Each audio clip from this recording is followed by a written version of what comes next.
NCP chief Sharad Pawar से meeting के बाद शिवसेना लीडर संजय राउत का बयान सामने आया है। संजय राउत ने एक मर्तबा फिर बागी अरकान असेंबली को वार्निंग दी है।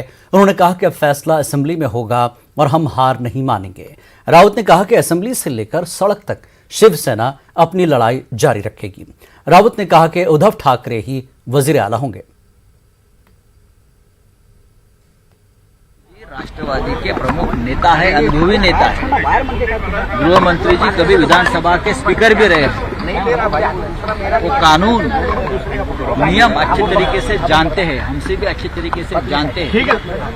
उनमें और अनिल देसाई जी में पूरी बातचीत लीगल बैटल के बारे में हो रही थी और मुझे लगता है जो हमको करना है वो हमने कर लिया है।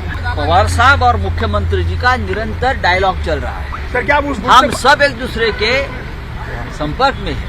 चाहे कांग्रेस के नेता हो, एनसीपी के बड़े नेता हो, शिवसेना के नेता हो, हम सब एक साथ सारे रास्ते आप हाउस पर